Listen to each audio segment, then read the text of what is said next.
Final Fantasy VII is one of the most well-known video games of all time, especially for the Japanese role-playing genre, or JRPG for short.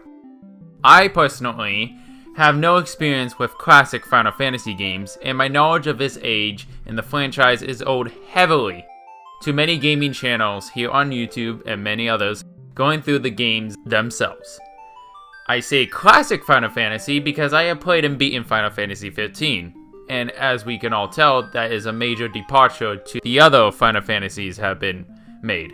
I'm making this video series to understand what makes Final Fantasy VII so great, and having myself being a relatively new fan, it will hopefully offer a different perspective to veterans of classic JRPGs.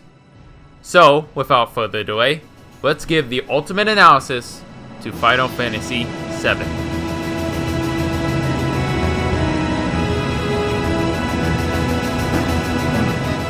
To give you context before I did this session, I currently upload Paragon videos to break up long periods between these types of analysis videos. That's necessarily the plan. And unfortunately, I was on a depressing losing streak.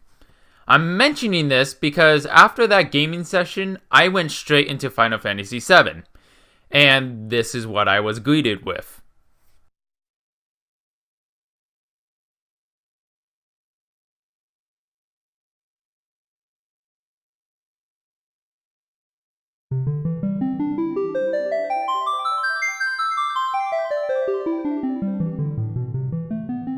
This music soothed my soul. All previous rage and disappointment from playing multiplayer is suddenly wiped away. No matter what feelings you have when starting up the game, the soundtrack itself is so well crafted and it can bring you out of any mood, negative mood. I just let the music play and the opening credits roll as I definitely needed it. However, I noticed something more behind the names of the people involved in creating this game. I'll start it off with a question. When was the last time you read the names of people in the credits? More importantly, when was the last time you considered all the people, all the possible hundreds of people, or dozen, or maybe one person, that worked their sweat and tears into a video game? We hear so much of publishers using focus groups and how they need the money to keep up with development costs in order to justify unnecessary changes, season passes, and microtransactions. With all of that, they then kill development studios just because it can't be milked as a service. But these services suck and end up being worse than the last one as they die even quicker. Suddenly, here I am in 2017, where the game opens not with the logo of the greedy bastards that kill studios like Visceral Games, but with the names of the real people that just want to make a great game. Seeing this opening made me take a step back and had me at the realization of how lifeless the gaming industry has become through AAA games and publishers' influence. On the flip side, this made me even more excited in getting into Final Fantasy VII and this analysis series. So, it's like the game has aged like a fine wine. Also, EA is shit. The visuals and music are entwined with each other. The music is faintly coming off as mysterious, as the camera sways back and forth in search of something. But most importantly, it gets your attention. When it comes to the stars, it's something for the gamer to see, but it still gives nothing to the player in terms of context. Yet they manage for it to transition beautifully as the stars change to sparks the flower girl happens to be watching. This shot of focusing on the one individual character and having it zoom out to show the entire city is brilliant. It shows how the story wants the focus to be on the characters, but they are obviously part of a larger world.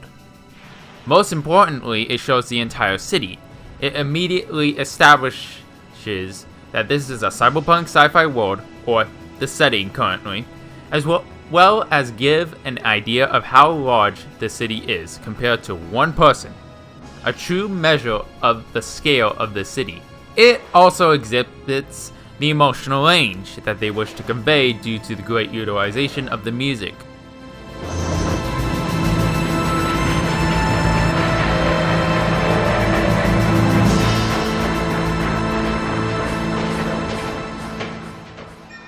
I always like to give brownie points for a game that actually shows companions actually handling themselves by taking out dudes. It's quite sad how many games don't do that these days. Many don't also have a soundtrack varied enough for the right situations, such as this music giving the need to hurry and be quick, a sense of urgency, if you will. As the first introduction to the combat, it has a nice balance of not hand-holding the player, but having the combat being scaled simple enough to teach what is needed to be conveyed to the player. Press attack and point to enemy and they will kill them. And just wait till you can do it again to finish the next guy. Simple, but it makes sure the player has the ability to actually understand how to fight and get through combat. Notice how this is the only aspects they teach the player, which is an excellent decision that ensures the player isn't overwhelmed immediately. It's apparent that you are new to the rest of the group just from how this conversation goes. It is ideal because it allows a natural way to give exposition on the world and your playable character, additionally acting as an opportunity to allow you to change your name. This is commendable because it limits any talk directly to player moments that commonly break the immersion just to give out exposition or necessary story.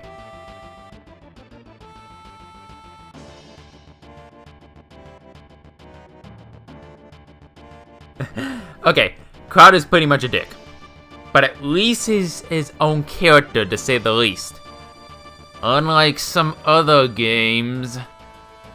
I do appreciate this detail, as it allows you to move freely around without seeming off. After all, you would expect a small group in this covert mission to stick together in order to get the mission done. It also allows you to meet Barret, who doesn't trust you very much, and allows some interesting conflict, character-wise, to fill in future moments of downtime in between the combat. This is clever in how they direct the player to the next area by having a comrade visibly run to the next entrance. It makes a difference because the alternative is an arrow pointing to your goal that can commonly break your immersion.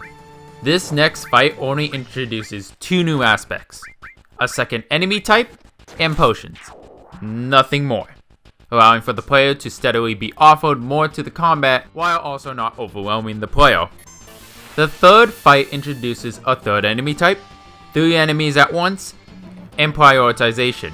This new enemy is the first enemy that isn't killed in one attack, and it starts to teach the player to prioritize targets, making players naturally see the benefits of killing 2 enemies quickly rather than mindlessly attacking. It also introduces the idea of enemies being weak with basic attacks but strong with ability attacks, which offers a small example of how enemies can vary as a threat to the player.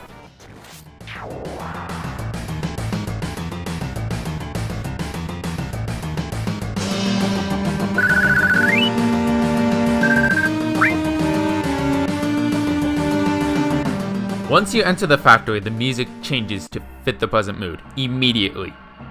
The music reflects the dire situation of the characters and the gravity of the situation, thus giving a clue through exposition of why they are there and how serious it is in what they're doing.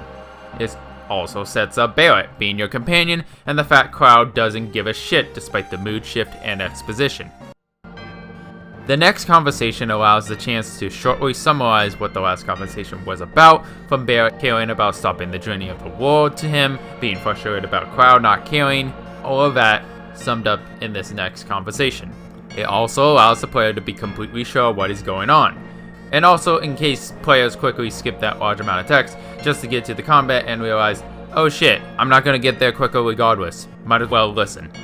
As I've stated, This conflict does allow the downtime in between combat in the elevator to be filled up, and not end up as a low point of the game, as it allows the loading of the next area. Again, another clever use of using a companion to show you the correct path to keep you on track. The next fight was simple and easy. Each enemy was killed in one attack, but this is only done so the player instead focus on using a second character effectively, understanding that concept, and not throwing too much at the player. The game continues to use your companion as a guide, but only when necessary, as Jesse does stay behind at one point, which shows understanding of the player and not straight up thinking the player is an idiot in terms of methods of teaching the player. This fight shows more for the AI than in any other previous fight. You can see the enemy chain up attacks on one target and starting to prioritize the weakest party member. It shows no new mechanics, besides 2 new enemies, but instead takes the opportunity to show the player that the enemy is resorting to smarter tactics. Simple tactics, but it is subtle and slowly transitions the player to what to expect out of themselves and the enemies the player will be fighting. Oh look! A manual save game feature! Oh, that's fun. I'm too used to autosaves. Something I haven't mentioned is the scale of the areas in the game so far. It really does take the time to show how massive the area is in order to give the sense of massiveness. It's pretty much like the bottomless pits on the Death Star in Star Wars A New Hope, which also acts as symbolism to the extent of power that the enemy has to create such structures. Kinda like here. Not necessary, but it does help build the scale of the location and thus build the immersion. The switching of the camera is not to make the game more cinematic, but instead to offer a change for the player in order for the combat to not appear stale and keep the energy high. It's a tactic still used today in many modern games.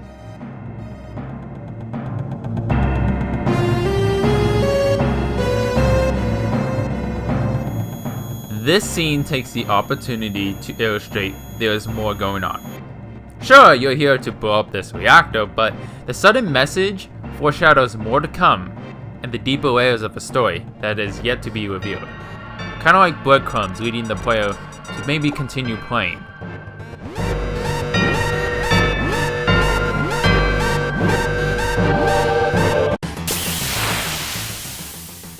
Here we have the first boss fight in the game. Notice how we were introduced to the save feature beforehand, just in case we happen to fail and I'll have to restart the game completely. Unlike some other games. It's also nice to see bosses be used to test the player on how well they have learned the mechanics of the game, instead of some stupid set piece. This boss teaches to the player that bosses will wind up their attacks and strike with large amounts of damage. This wind up allows the player to experiment with their attacks to see which is most effective, such as finding Bolt being extremely effective against the boss. The wind up also allows the player to recover from the attacks, giving the player a chance to learn and adapt. The only problem I have is that the items don't have a description on what they do. For a new fan, it would be extremely problematic, but as someone who has played Final Fantasy XV, which doesn't have the same combat style but still has subtle, familiar themes to it, I was able to understand what Phoenix Down and potions do. But to a new player, it may be problematic, especially in today's time.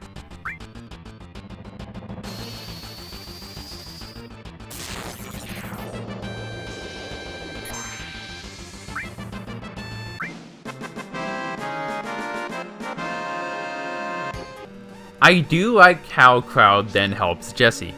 It does show that despite not caring about the big message that Barret is telling him, he is still concerned for the lives of others.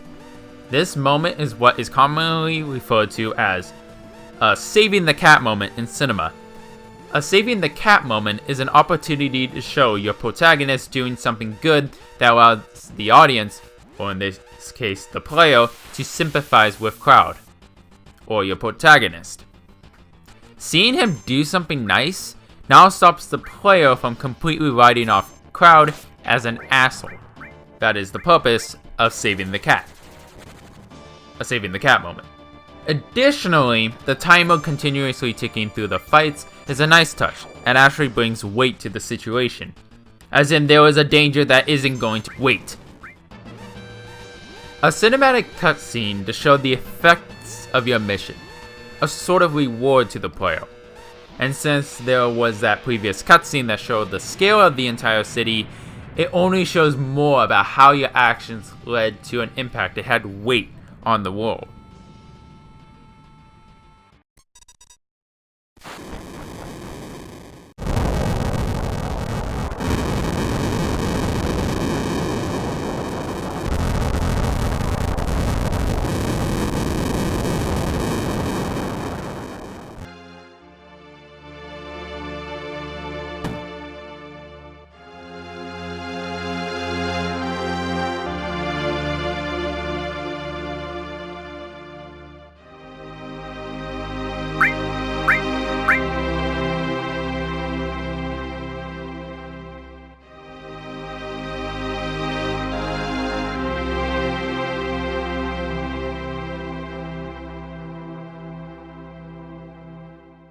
The music dips down, allowing you to settle and not be in a hurry.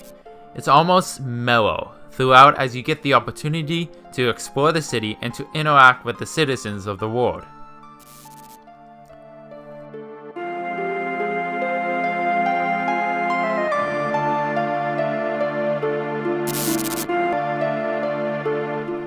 Props for them to naturally lead you into the hero act of being cornered to the point you jump off a high point in order to escape.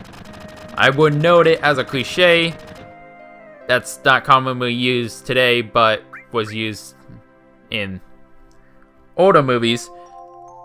But the delivery and setup really does justify doing it.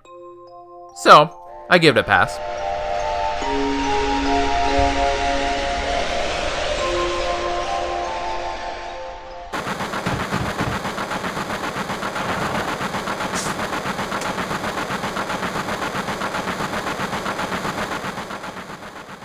This entire train sequence was pure character building at its finest. Each character is allowed to exhibit some personality that makes them more unique. Even then, you still learn that everyone is worried about the life of their teammate. But then individually, we have Barret, who is no nonsense and strict, while Jesse shows extra concern for Cloud, who is then revealed to be cocky. More apparent is how they designed the game to allow each character to say one last line before transitioning to the next scene.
This is another opportunity to give more context to the world, and it's another example of providing information during the action downtime. Jesse explains the reactors and how you just blew up one, but also notes that each section doesn't have a name anymore. It's a clever way to tell the player that the city is old, and life that was in the city is nearly dead, possibly all gone by this point. which is why they refer to the areas by numbers. Additionally, it makes you feel less bad about destroying the city, because you don't connect with it until you name it, as the phrase goes. Also, Jesse explains the train security system that could possibly come into play later. I'm just assuming. It's important to note that I do appreciate the quality of these lines, as I consider it, because a fan of writing, that it's great rewards for my curiosity. On a narrative level. Further exposition on the nature of this world, and how the city is more of a play to the larger world and the nature of people and their homeland. Pretty deep stuff.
I do like how I can go off from the main path, even early on, and still get interesting insight on the world and characters. I don't get rewarded with items or anything, but I get rewarded with interesting context to the world. It is commendable that they add that extra effort.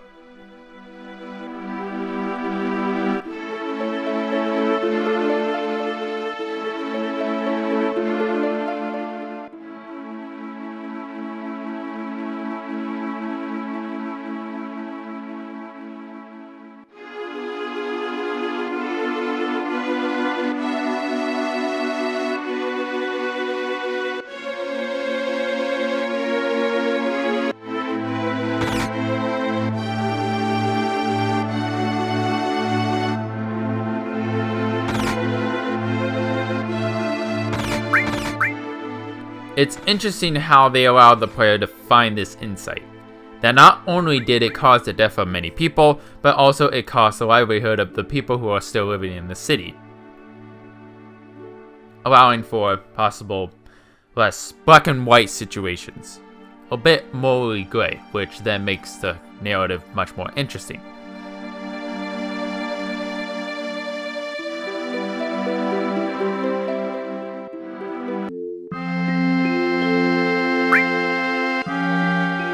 I honestly thought Tifa was talking about literal fighting against enemies and not the way she put it.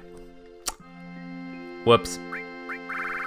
I would like to point out that every chance you get to talk to someone, they exhibit more of their personality. Like how Tifa is crazy into you, if you haven't noticed. Conflict keeps things interesting when the action is taking a downtime, and further cements how Cloud doesn't care about fighting for anything. Except maybe some pussy. This conversation was just building to set into a flashback. But I'm willing to forgive the game as it finally gives the background to who Cloud is. And it's the first flashback in the game. No harm if just one time for now. But this flashback shows that Cloud was a kid at one point who had Tifa as a friend. Plus, he had dreams to be a soldier that will lead to him to be a great hero like Sephiroth. Now, he defected from the group. It's compelling because a character who had dreams of using an organization as a way to achieve greatness is now defected from that planned path. It's easy to assume that his defection from soldier has now made him uncertain of his dreams of being a great hero, and thus his own destiny. Sort of soul-searching and unsure of himself. Possibly. On a deeper level. Also, he is moved up in there to that position in order to visually show how he wants to be more than what he currently is. But it also shows that he is going to have to leave something and possibly someone behind. And she fucking knows it!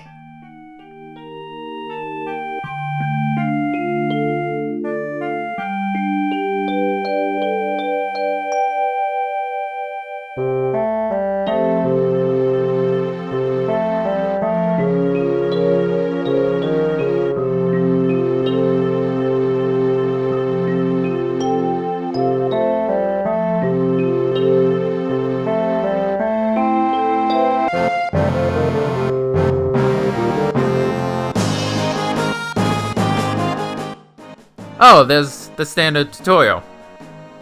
But let's be honest, we are now into some comic book shit now, and this would be the appropriate time for one.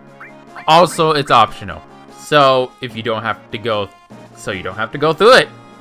But I'm sure it's more meant for experienced fans of Final Fantasy or for ease of replaying it. Now I go buy some equipment, and then afterwards I decide to save the game, and thus ends this session. Thank you for watching. This is the start of a new series. I know I sound a bit off in some places. Maybe I couldn't clean it up in editing, but maybe a bit awkward. But then again, as I said, this is the start of a new series, the start of a new type of videos I'm gonna be doing, along with my current rollout of videos, where I analyze an entire game in full detail through a number of episodes, or maybe just one episode if I really can't give a shit, or I don't have much to talk about. But regardless, I hope you enjoyed this, and we'll continue with my journey into the ultimate analysis of Final Fantasy VII. Have a good day, guys.